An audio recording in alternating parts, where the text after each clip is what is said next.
Hi friend, ID sir classes में आपका बहुत बहुत स्वागत है। देखिए, इसमें पहला क्वेश्चन है, निम्नलिखित में से गलत कथन को चुनिए। क्या बताना आपको? गलत कथन। तो देखिए, पहला है कि गुरुत्वीय त्वरण जी पिंड की रूप, आकृति एवं द्रव्यमान पर निर्भर नहीं करती। देखिए, जो गुरुत्वीय त्वरण जी है द्रव्यमान पर निर्भर नहीं करती, ये बात सही है, लेकिन पिंड के रूप और आकृति पर निर्भर जरूर करती है। ठीक है, उसके द्रव्यमान पर निर्भर नहीं करती, इसलिए गलत नहीं होगा। ये क्या हो जाएगा? सही हो जाएगा। आपको गलत बताना था। इसके पहले वाले पार्ट में हमने बताया था, ये सेकंड पार्ट है। देखिए, इसके पहले वाले पार्ट में बताए थे जी का जो मान है वो यम पे डिपेंड नहीं करती है, गुरुत्वीय त्वरण ध्रुवों पर अधिकतम होता है। ये भी ध्यान रखिए, ये क्वेश्चन कई बार पूछा है। जो गुरुत्वीय त्वरण जी का मान होता है ध्रुवों पर अधिकतम होता है, और ये भी सही बात है। ठीक है, और गुरुत्वीय त्वरण जी भूमध्य रेखा पर न्यूनतम होता है। भूमध्य रेखा पे क्या होता है? न्यूनतम होता है, ये भी सही है। और उस पूछेगा कि जी का मान कब शून्य होता है, तो उसके पृथ्वी के केंद्र पर, केंद्र कह देगा तो वहाँ क्या हो जाएगा? शून्य होगा। यानी तीनों सही है, तो कौन सा गलत है? यही आपका सही हो जाएगा, डी वाला। ठीक है, अब इसको थोड़ा सा मिटाते हैं। देखिए, ये वाला डी वाला क्या है? ऑप्शन सही होगा, क्योंकि यही क्या है? गलत है।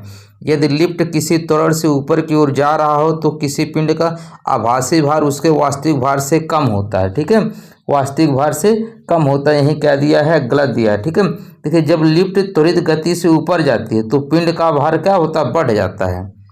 पिंड का भार क्या होता है? बढ़ जाता है। क्या होता है? और जब त्वरित गति से नीचे उतरती है तो पिंड का भार क्या होता है? घट जाता है। ऊपर जाता है तो इसे रख लीजिए, लिफ्ट ऊपर की तरफ जाता है तो बढ़ जाता है। ठीक है, नीचे की तरफ आता है तो घट जाता है।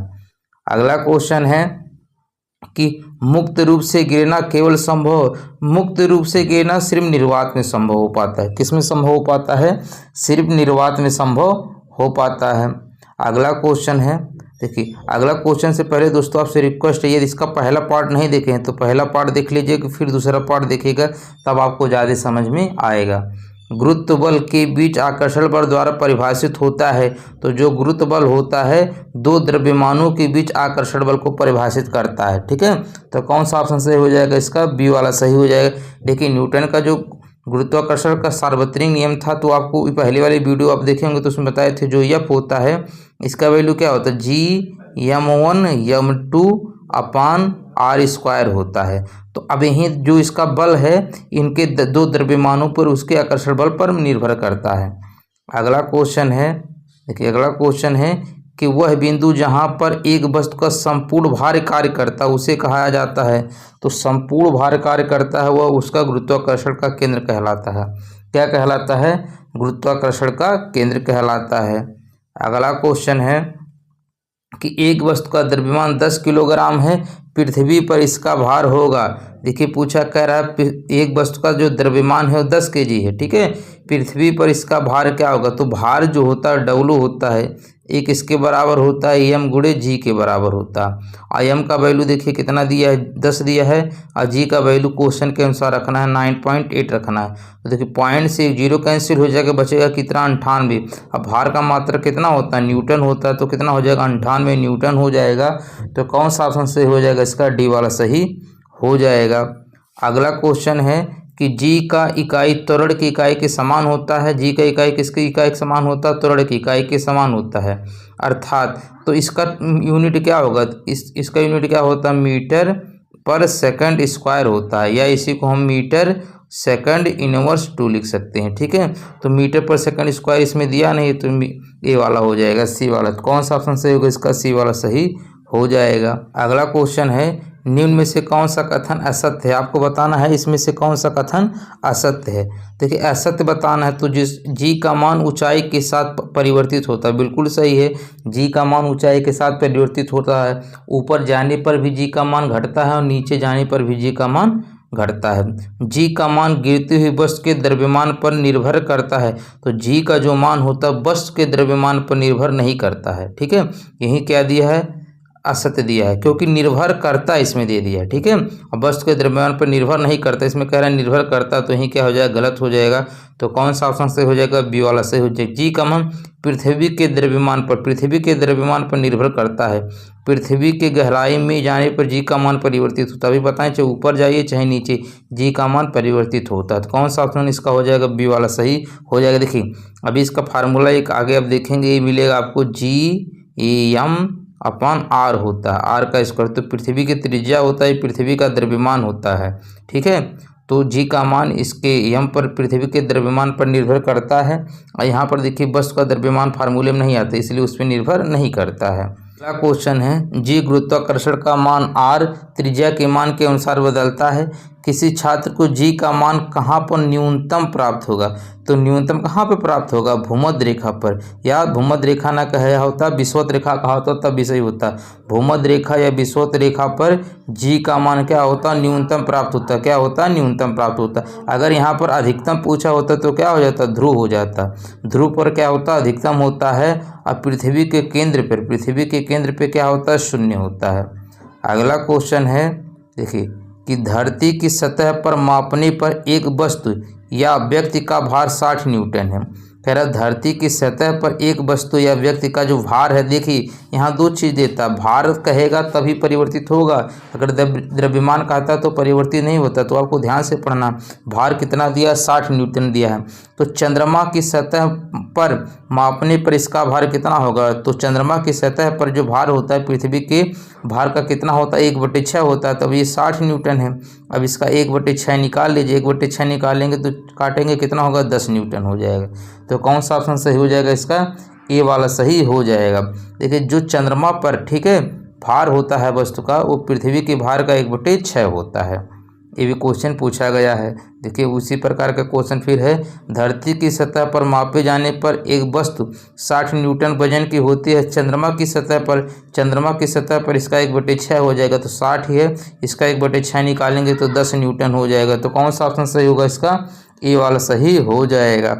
अगला क्वेश्चन है कि यदि किसी व्यक्ति का द्रव्यमान पृथ्वी की सतह पर 60 kg, अब यहाँ पर देख लीजिए ध्यान से, यदि किसी व्यक्ति का द्रव्यमान पृथ्वी की सतह पर 60 kg है, यहाँ पर देखिए न्यूटन नहीं कह रहा है, यानी ये द्रव्यमान है, भार नहीं है। और द्रव्यमान कभी भी परिवर्तित नहीं होता है। तो चंद्रमा की सतह पर उस व्यक्ति का द्रव्यमान कितना होगा? अब ये नहीं कि इसका 1/6 निकाल के 10 kg मार के चले आइए, तो गलत हो जाएगा। यहाँ पर देखिए kg दिया यानी द्रव्यमान दिया, तो द्रव्यमान में परिवर्तन नहीं होता। तो पृथ्वी की सतह पर अगर द्रव्यमान 60 kg है, तो चंद्रमा की सतह पर भी कितना होगा? 60 ही kg होगा। तो कौन सा ऑप्शन से होगा? इसका सी वाला सही हो जाएगा। कौन सा हो जाएगा? इसका सी वाला सही हो जाएगा। देखिए कहे हैं, इसी को ध्यान देखना है। ये अगला क्वेश्चन है कि अंतरिक्ष यान के अंदर अंतरिक्ष यात्री वजन महसूस करते हैं। तो अंतरिक्ष यान के अंदर जो अंतरिक्ष यात्री वजन का महसूस करते हैं, कितना करते हैं? 0 करते हैं, ठीक है। कितना करते हैं? भारहीनता को महसूस करते हैं, यानी 0 को महसूस करते हैं, 0 भार होता है। अगला क्वेश्चन है, देखिए यही फार्मूला आपको हम समझाते आ रहे हैं। गुरुत्व जी के कारण त्वरण जो होता है वो कितना होता है? जी का जो वैल्यू होता है कितना होता है? Gm/r² होता है, ठीक है। तो Gm/r² किस ऑप्शन में दिख रहा है? डी में। कौन सा ऑप्शन सही हो जाएगा? इसका डी वाला सही हो जाएगा। कौन सा हो जाएगा? इसका डी वाला सही हो जाएगा। अगला क्वेश्चन है, अगला क्वेश्चन से पहले दोस्तों आपसे रिक्वेस्ट है, यदि आप चैनल पे न्यू हैं तो प्लीज़ चैनल को सब्सक्राइब जरूर कर दीजिएगा। वीडियो आपको अच्छा लगेगा तो लाइक कमेंट करके फीडबैक जरूर दीजिएगा। देखिए कह रहा है, यदि सूर्य पृथ्वी का द्रव्यमान और उनके बीच की दूरी क्रमशः M capital M small M R है, सूर्य के गुरुत्वाकर्षण द्वारा सूर्य के चारों ओर पृथ्वी द्वारा एक परिक्रमण के लिए किया गया कार्य। अच्छा देखिए कह रहा है सूर्य के चारों ओर पृथ्वी द्वारा, जैसे सूर्य है, सूर्य के चारों ओर पृथ्वी द्वारा, सूर्य के चारों ओर पृथ्वी जब एक चक्कर लगाएगा, ठीक है, एक परिक्रमण करेगा, तो जहाँ से चला था, ध्यान से समझिएगा क्वेश्चन, जहाँ से चला था वहीं पर अगर पहुँच जाएगा तो यहाँ पर विस्थापन कितना हो जाएगा? 0 हो जाएगा। विस्थापन कितना हो जाएगा? 0 हो जाएगा। विस्थापन कितना हो जाएगा? 0। और जो हमारा कार्य होता है, क्या होता है? कार्य जो होता है बल गुणे विस्थापन होता है, बल गुणे विस्थापन। विस्थापन अगर 0 है तो किया गया कार्य भी कितना हो जाएगा? 0 हो जाएगा। तो कौन सा ऑप्शन सही हो जाएगा? इसका ए वाला सही हो जाएगा। कौन सा हो जाएगा? इसका ए वाला सही हो जाएगा। अगला क्वेश्चन है कि पृथ्वी के केंद्र पर एक पिंड का भार होगा, तो अभी पृथ्वी के केंद्र पर एक पिंड का भार कितना होगा? तो देखिए जो भार होता है W बराबर कितना होता है? mg होता है, ठीक है। अब पृथ्वी के केंद्र पर अभी बता ही रहे हैं जी का मान क्या होता है, शून्य होता है। पृथ्वी के केंद्र पर जी का मान शून्य होता है, तो जी का मान अगर शून्य होगा तो शून्य का द्रव्यमान में गुणा करेंगे वो भी क्या होगा, शून्य होगा, यानी भार कितना हो जाएगा, शून्य हो जाएगा। तो कौन सा ऑप्शन सही हो जाएगा, इसका ए वाला सही हो जाएगा। अगला क्वेश्चन है, देखिए अगला क्वेश्चन है कि चंद्रमा पर जी का मान पृथ्वी पर जी के मान का 1/6 होता है, ये तो आपको पता ही है। ठीक है, यदि कोई व्यक्ति पृथ्वी पर 1.5 मीटर उछलता है तो चंद्रमा पर कितना ऊंचाई तक उछल सकता है। तो इसके लिए एक फार्मूला आपको ध्यान रखना है कि इसका जो GH होता है, ठीक है, इसके G1 H1 इसके G2, ठीक है, और H2 के क्या होगा, बराबर होगा। ठीक है, मान लेते हैं कि ये चंद्रमा पर जी का मान पृथ्वी की जी के मान का 1/6 है, तो मान लेते हैं चंद्रमा वाला, तो चंद्रमा पे कह रहा है जी का मान कितना होता है, G/6 हो जाएगा, G कितना हो जाएगा, 6 हो जाएगा। और यही चंद्रमा पर कितना उछलता है, यानी H1 पूछ रहा है। ठीक है, और फिर देखिए पृथ्वी पर जी का मान कितना होगा, जी होगा, और कितने उछलता है, 1.5 उछलता है, 1.5 ये हो जाएगा। तो जी से जी कट जाएगा, तिरिया गुणा करेंगे 1.5 में, ये देखिए 1.5 है, 6 का गुणा करेंगे 15 छक्का 90, कितना होगा, 15 छक्का 90, एक अंक में दशमलव लगे कितना हो जाएगा, 9। तो कौन सा ऑप्शन सही हो जाएगा, इसका बी वाला सही हो जाएगा। कौन सा हो जाएगा, इसका बी वाला ऑप्शन सही हो जाएगा। कितना हो जाएगा, 9 मीटर हो जाएगा। बस इसी तरह से आप घर पे लगा सकते हैं। अगला क्वेश्चन है कि पृथ्वी की सतह द्रव्यमान यम और त्रिज्या आर पर गुरुत्वाकर्षण के कारण त्वरण के अनुपातिक होता है। तो त्वरण देखिए आप पढ़े हैं कि क्या होता है, जी जो होता है एक कैपिटल जी m/r² होता है। तो m/r² किस ऑप्शन में, ए में, तो कौन सा ऑप्शन सही हो जाएगा, इसका ए वाला सही हो जाएगा। कौन सा हो जाएगा, इसका ए वाला सही हो जाएगा। अगला क्वेश्चन है, देखिए इस तरह का न्यूमेरिकल आता है और आरआरबी एलपी और टेक्नीशियन में आएगा। इसका हम 60 तरीका आपको बताएंगे। देखिए कह रहा मान ली एक काल्पनिक ग्रह है जिसका द्रव्यमान पृथ्वी के आधे के बराबर और त्रिज्या 1/3 के बराबर है। यदि पृथ्वी की सतह पर गुरुत्वाकर्षण के कारण त्वरण जी है तो उस ग्रह पर गुरुत्वाकर्षण के कारण त्वरण कितना होगा। तो देखिए सिंपल से इसका एक फार्मूला जो होता है उसी को आप ध्यान रखना है। फार्मूला आपको बताए हैं क्या होता है, इसका जो जी होता है ये कितना होता है, कैपिटल जी और m/r²। अच्छा देखिए परिवर्तन सिर्फ इसकी पृथ्वी के द्रव्यमान और त्रिज्या में किया जा रहा है, तो हम जो चेंजिंग करेंगे यहीं से करेंगे। ठीक है, तो इसमें देखिए कह रहा द्रव्यमान पृथ्वी के आधे के बराबर है। जो काल्पनिक ग्रह है मान लेते हैं उसका त्वरण G' है। ठीक है, तो कह रहा जिसका द्रव्यमान पृथ्वी के आधे के बराबर है, तो इसका द्रव्यमान आधा हो रहा है, यानी m/2 हो जा रहा है। कितना हो रहा है, m/2 हो जा रहा है। और त्रिज्या 1/3 हो रहा है, त्रिज्या कितना हो रहा है, 1/3। अच्छा देखिए 1/3 मतलब क्या होगा, r/3 हो जाएगा। और यहाँ पर r² होता है, तो स्क्वायर जब करेंगे तो कितना होगा, r² बटे कितना हो जाएगा, 3 का स्क्वायर कितना होगा, 9। अच्छा जब ये पलटेगा तो देखिए 9 ऊपर चला जाएगा, 9 ऊपर चला जाएगा, 2 नीचे रहेगा, यानी कितना बनेगा, 9/2 बनेगा। कितना बनेगा, 9/2। और ये तो जी कैपिटल वहीं रहेगा और एम भी वहीं रहेगा, r² भी वहीं रहेगा। और ये पृथ्वी का क्या होता है, ये पृथ्वी पर जी का वैल्यू हो जाएगा। तो उस ग्रह का गुरुत्वाकर्षण के कारण त्वरण कितना होगा, 9/2। ये 9/2 कांस्टेंट वाला वैल्यू हो जाएगा। तो 9/2 देखिए 9/2 जी के बराबर होगा। तो 9/2 किस में है, बी में। किस में दिया है, बी में है। तो कौन सा ऑप्शन सही हो जाएगा, इसका बी वाला सही हो जाएगा। बस आपको जो कांस्टेंट वैल्यू आएगा उसी पे फोकस करना है, तो 9/2 हो जाएगा। इसी तरह एक क्वेश्चन और अभी आपको मिलेगा, देखिए यही है, इसको भी समझ लीजिएगा। मान ले एक काल्पनिक ग्रह जिसका द्रव्यमान और त्रिज्या दोनों पृथ्वी के आधे के बराबर हैं। यदि पृथ्वी की सतह पर गुरुत्वाकर्षण का कारण जी है तो उस ग्रह पर गुरुत्वाकर्षण के कारण त्वरण कितना होगा। तो हम जानते हैं क्या होता है, Gm/r² होता है, Gm/r² होता है। कह रहा है जिसका द्रव्यमान और त्रिज्या दोनों पृथ्वी के आधे के बराबर है, दोनों आधे के बराबर है, यानी m/2 होगा। r का वैल्यू भी आधा रखेंगे तो स्क्वायर करेंगे कितना हो जाएगा, r²/4 हो जाएगा। अब देखिए जब पलटेगा तो 4 ऊपर चला जाएगा, 2 नीचे, यानी 4/2। अब काटेंगे तो कितना होगा, 2 हो जाएगा। अब ये 2G हो जाएगा। तो कौन सा ऑप्शन सही होगा, इसका डी वाला सही हो जाएगा। अब आपको समझ में आ गया होगा कि किस तरह से लगाना है। तो कौन सा हो जाएगा, 2G। कौन सा ऑप्शन सही होगा, इसका डी वाला सही हो जाएगा। कौन सा होगा, डी वाला सही हो जाएगा। अगला क्वेश्चन है कि मान ले एक ग्रह जिसका द्रव्यमान और त्रिज्या दोनों पृथ्वी के द्रव्यमान और त्रिज्या से दोगुनी है, ठीक है। उस ग्रह की सतह पर गुरुत्वाकर्षण के कारण जो त्वरण है पृथ्वी से n गुना है, तो n का मान बताना है, ठीक है। उस ग्रह की सतह पर गुरुत्वाकर्षण के कारण त्वरण जो है पृथ्वी से n गुना है, तो बस वही कांस्टेंट आपको निकाल देना है, जितना आएगा वही आंसर हो जाएगा। तो चलिए कमेंट करके बताइए इसका वैल्यू कितना आ रहा है, ठीक है। चलिए निकालते हैं। कह रहा है देखिए एक ग्रह है जिसका द्रव्यमान और त्रिज्या दोनों पृथ्वी के द्रव्यमान और त्रिज्या से दोगुना, दोनों है दोगुना, तो फिर देखिए अब चेंज कहाँ से होगा आपको यहाँ से बताते। देखिए हमारा क्या होता है, जो स्मॉल जी होता है capital G M R square के बराबर होता है, तो ये भी दोगुना हो रहा है यानी 2m हो जा रहा है, और ये भी दोगुना हो जा रहा है, तो ये क्या होगा 4r स्क्वायर हो जाएगा। अब इसको काटेंगे कितना हो जाएगा भाई 1/2 हो जाएगा, 1/2, 1/2 किस में दिख रहा है सी में, तो पृथ्वी से n गुना है तो n का मान कितना हो जाएगा 1/2 हो जाएगा। यही चीज़ आपको हम पहले समझा चुके हैं। अगला क्वेश्चन है पृथ्वी की सतह पर गुरुत्वाकर्षण के कारण त्वरण का मान क्या होता है। कह रहे पृथ्वी की सतह पर गुरुत्वाकर्षण के कारण त्वरण का मान क्या होगा, तो पृथ्वी पर की सतह पर गुरुत्वाकर्षण का वैल्यू कितना होता है 9.8 मीटर पर सेकंड स्क्वायर, ठीक है। तो ये तो होगा नहीं 9.8 मीटर पर सेकंड स्क्वायर, और ये कितना सेंटीमीटर दे दिया तो गलत दे दिया है, मीटर पर प्रति वर्ग सेकंड होगा या मीटर पर सेकंड स्क्वायर एक ही बात है, तो कौन सा ऑप्शन से इसका डी वाला सही हो जाएगा। अगला क्वेश्चन है कि गुरुत्वीय त्वरण जी पर निर्भर नहीं करता है, तो अभी बताए हैं गिरने वाली वस्तु के द्रव्यमान पर निर्भर नहीं करता है, तो कौन सा होगा बी वाला सही हो जाएगा।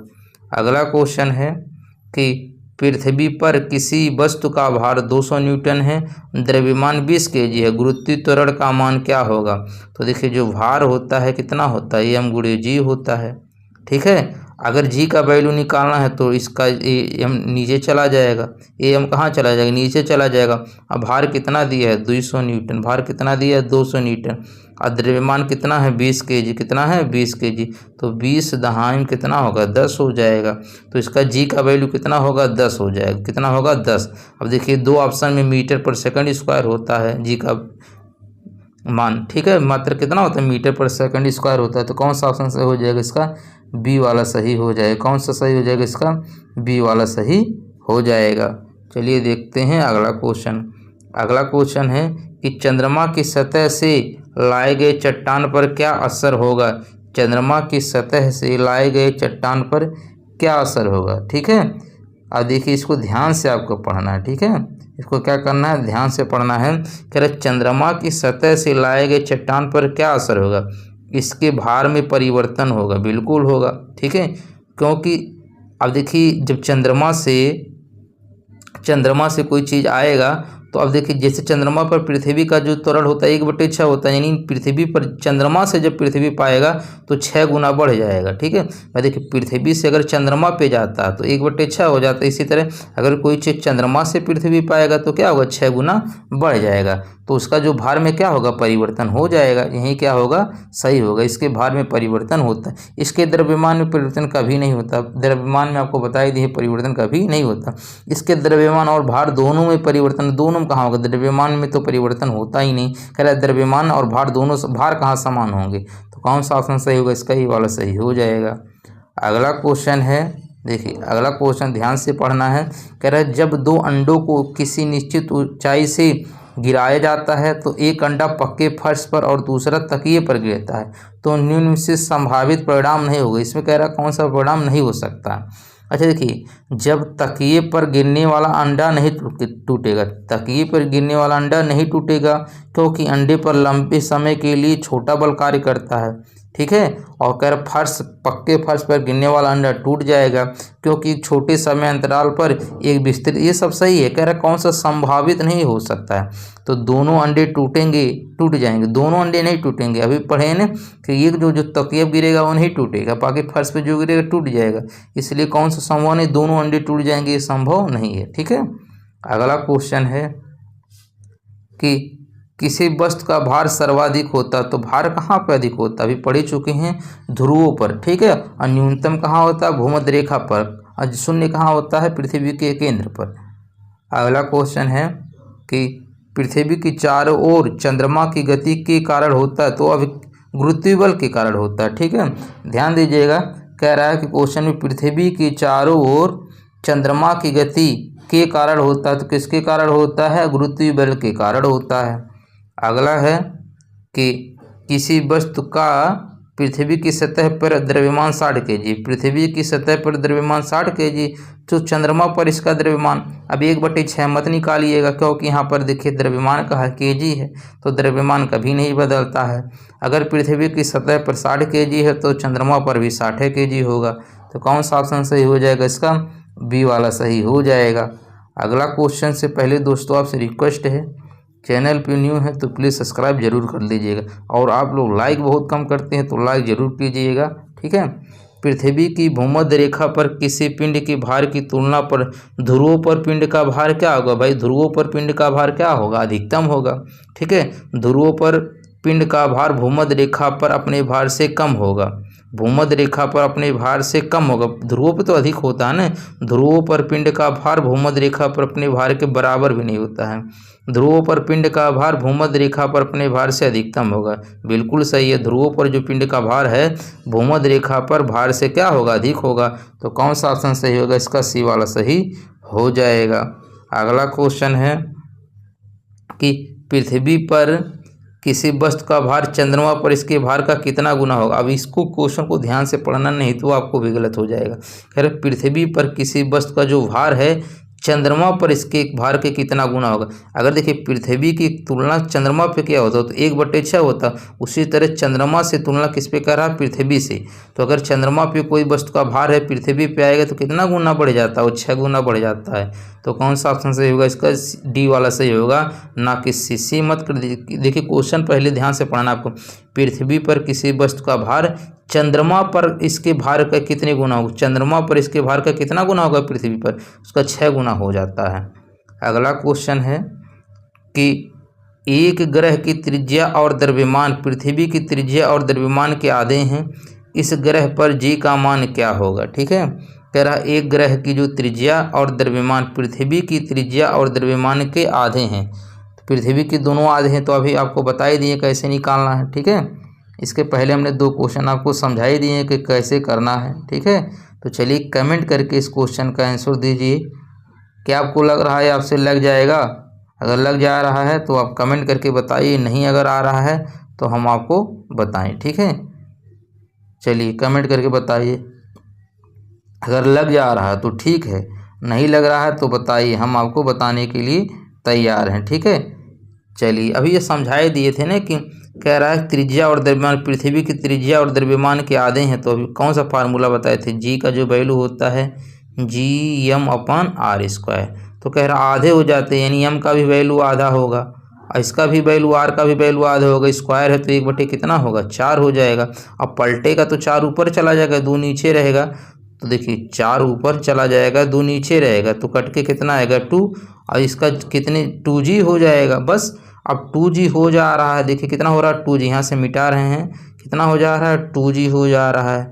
अब इसमें देखिए, अब इस तो डायरेक्ट इसमें g के रूम में नहीं दिया है, तो g का वैल्यू रख दीजिएगा, 9.8 रख दीजिएगा, तो 2 8 कितना होगा? 16, 2 8 16, दोनों 18 1 19, तो कौन सा ऑप्शन सही होगा? इसका सी वाला सही हो जाएगा। कौन सा होगा? सही हो जाएगा। इसके पहले देखिए सब 2 क्वेश्चन ऊपर हम 2-3 क्वेश्चन लगाए थे जिसमें जी के रूम में दिया था, तो कभी कभी ऐसे घुमा के भी क्वेश्चन पूछता है। अगला क्वेश्चन है कि निम्न में से किस स्थान पर गुरुत्वीय त्वरण शून्य होता है?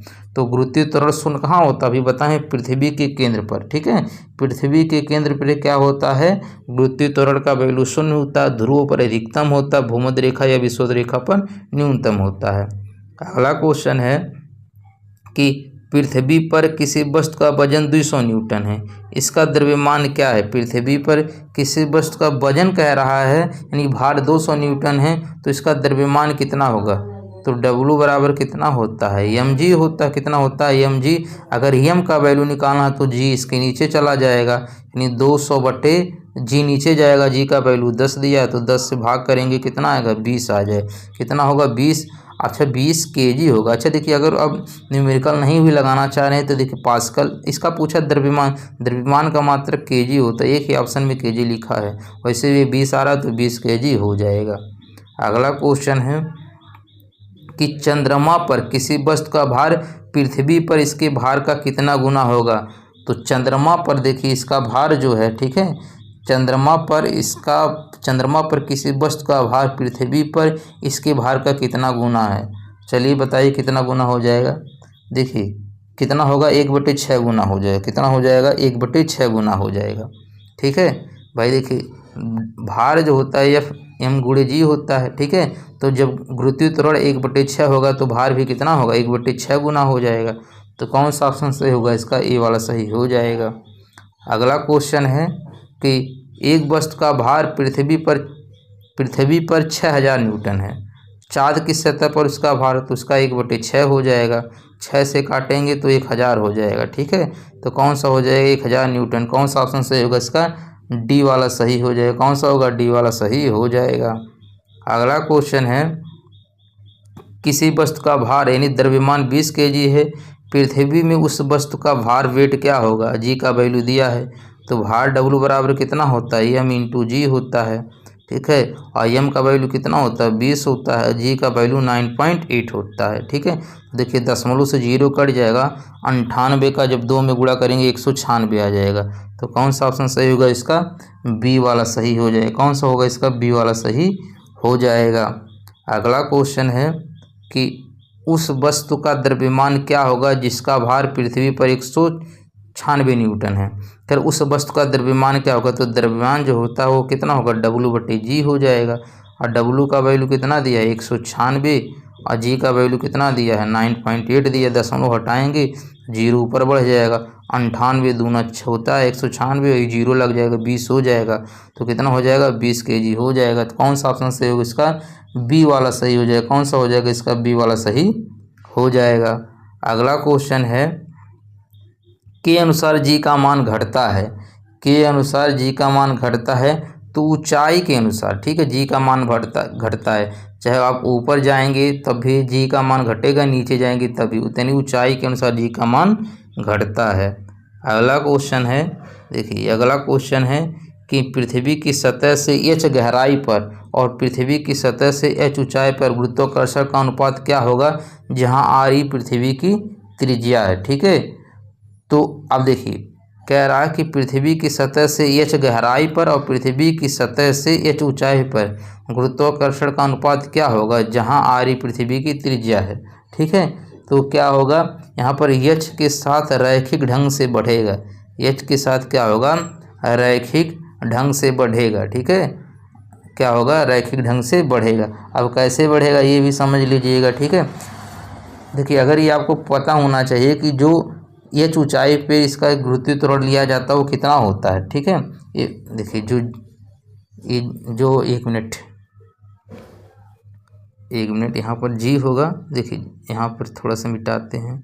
देखिए जो g होता है, ठीक है, g जो वैल्यू निकाला जाता है किसके बराबर होता है, g 1/h/, ठीक है, AH/RE, यानी पृथ्वी की त्रिज्या यहाँ पर होल स्क्वायर होता है।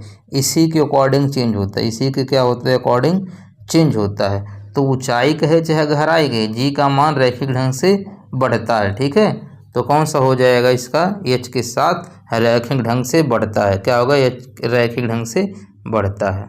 अगला क्वेश्चन है, देखिए अगला क्वेश्चन है कि निम्न में से कौन सा कथन सत्य है। आपको इसमें बताना है कि जो कौन सा कथन है कि सत्य है, इसमें आपको सत्य ढूंढना है। ठीक है, तो चलिए देखते हैं कि माउंट एवरेस्ट पर जो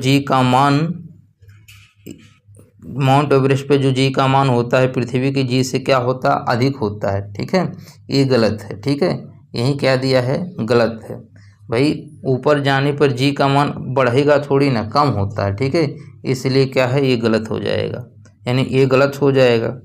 ठीक, उसके बाद कर माउंट एवरेस्ट पर जी का मान पृथ्वी की जी से क्या होता है, कम होता है। सही बात, ऊपर जाने पर जी का मान घटता है, तो बी तो सही हो जाएगा, यानी जिसमें बी है वो सही होगा। ठीक है, उसके बाद कह रहा है एक गेंद को लंबवत फेंकने पर 15 सेकंड के बाद ज़मीन पर वापस आती है, इसका वेग 75 मीटर पर सेकंड हो जाएगा। अब इसको निकालना पड़ेगा, ठीक है। और एक गेंद को लंबवत फेंकने पर 15 सेकंड के बाद ज़मीन पर वापस आती है, इसका वेग 150 मीटर पर सेकंड होगा। तो चलिए एक लगा के देखते हैं, ठीक है। देखिए क्योंकि बी तो सही है, ठीक है, तो बी सत्य है। उसके बाद देखिए बी, इसमें एक तो ऑप्शन होगा नहीं, तो बी या डी सत्य होगा, बी और सी सत्य है, बी सत्य है। तो चलिए एक लगा के देख लेते हैं कि कौन सा होगा। डी चलिए लगाते हैं, डी में बताते हैं कौन सा सत्य होगा। कह रहा है एक गेंद को लंबवत फेंका जाता है। कैसे फेंका जाता है? लंबवत फेंका जाता है, ठीक है। तो अंतिम कह रहा है इसका वेग इतना मीटर पर सेकंड, ज़मीन पर वापस आती है, इसका वेग इतना है, 150 मीटर पर सेकंड है। तो बी बराबर कितना होता है? इसका प्रारंभिक वेग बी बराबर यू प्लस जी टी होता है। कितना होता है? जी टी होता है। तो अब इसका एक गेंद को लंबवत फेंकने पर, ठीक है, लंबवत 15 सेकंड के बाद ज़मीन पर वापस आता है, तो अब प्रारंभिक वेग क्या होगा? 0 होगा, ठीक है। प्रारंभिक वेग कितना होगा? 0 होगा। तो जी का वैल्यू 10 है और टी का वैल्यू कितना है? 15 है, ठीक है। तो 15 टाइम 150, तो इसका अंतिम वेग कह रहा है 150, तो ये बिल्कुल सही हो जाएगा। यानी बी भी सही है, डी भी सही है। तो बी और डी वाला क्या होगा? सत्य हो जाएगा। कौन सा हो जाएगा? ए वाला ऑप्शन सही हो जाएगा।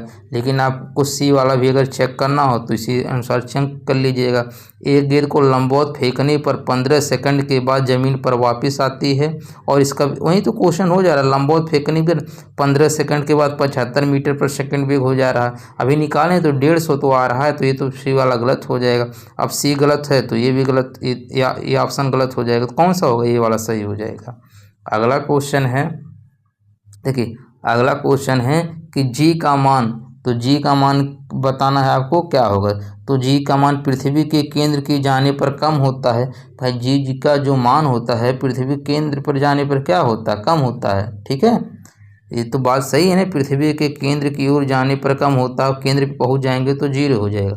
केंद्र की ओर कह रहा, केंद्र की ओर जाने पर कम होगा और जैसे केंद्र पे पहुंचेंगे 0 हो जाएगा, यही सत्य हो जाएगा। विषुवत रेखा पर अधिक और ध्रुवों पर कम उल्टा है, विषुवत रेखा पर कम होता है और ध्रुवों पर अधिकतम होता है। जी का मान नियत रहता है, ये तो गलत हो जाएगा। पृथ्वी की सतह से ऊपर जाने पर बढ़ता है, ये घटता है, ठीक है। तो कौन सा ऑप्शन सही होगा? इसका ये वाला सही हो जाएगा। देखिए इसमें अब 40 क्वेश्चन और रह गए हैं, ठीक है। इसको कल मिलते हैं, 40 क्वेश्चन कल सॉल्व कराएंगे। तब तक के लिए धन्यवाद।